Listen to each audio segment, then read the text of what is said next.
உன் கன்னத்தில் ஒருத்தர் அரைஞ்சாங்கன்னா மறு கன்னத்தை காட்டு அப்படின்னு காட்டு. அப்படின்னா என்ன அர்த்தம்?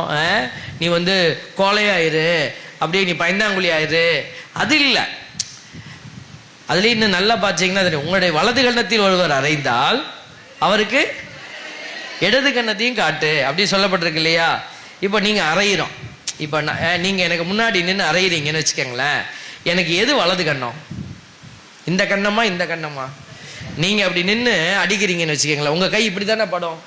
உங்கள் கை இந்த பக்கம் பட்டுச்சுன்னா, நார்மலாக நம்ம ஒருத்தர் அறையிறோம்னா இந்த வலது கையால் அறைவோம். அறையிறோம்னா அவங்களுக்கு அது எந்த பக்கம் தான்? இடது பக்கம். புரிஞ்சா? இவ்வளோ நாள் யோசிக்கல இல்லை? அறையிடக்கூடாது, அரைஞ்சா காட்டணும், அரைஞ்சா காட்டணும், அரைஞ்சா காட்டணும். ஒருவரை நம்ம இப்படி நின்று நார்மலாக அடிக்கிறோன்னா, இப்படி அடிக்கிறோன்னா அது அவங்களுடைய இடது கன்னத்தில் தான் விழுவும். நீங்கள் முன்னாடி நின்று அடித்து பாருங்களேன், அப்புறமா வரப்படாது, இப்போவே செஞ்சு பார்க்க. இங்கே தான் படும், அப்படி தானே? அப்போ இது எனக்கு இடது பக்கம். அப்போது ஆண்டவர் என்ன சொல்ல, உங்களுடைய வலது கண்ணில் இல்லை அப்படின்னா என்ன அர்த்தம்? இந்த லெஃப்ட் சைடு அறையிறது, இப்படி அறையிறது. இப்படி அறையிறது என்ன? இப்படி அறையிறது படித்து கொடுக்குறது. பிள்ளைங்க தப்பு பண்ணிட்டாங்கன்னா கற்றுக் கொடுக்கும் போது நம்ம இப்படி அறைவோம், போடா ஒழுங்கா இருப்போம், அப்படியே அறைவோம். அது கற்றுக் கொடுப்பதற்கான அறைதல்.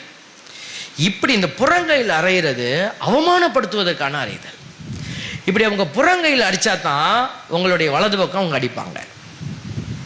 பார்த்தீங்களா? இந்த பக்கம் இப்படி அடித்தா தான் உங்களுடைய ஆப்போசிட், உங்களுடைய வலது பக்கம் அறைய முடியும். அப்போது ஒருவன் உங்களை அவமானப்படுத்துவதற்காக ஏதாவது செய்கிறான்னா அவன் வெட்கப்படும்படி நல்லது பண்ணுறான்னு அர்த்தம். Praise the Lord. திருவள்ளுவர் சொன்னது தான். என்ன சொன்னார்?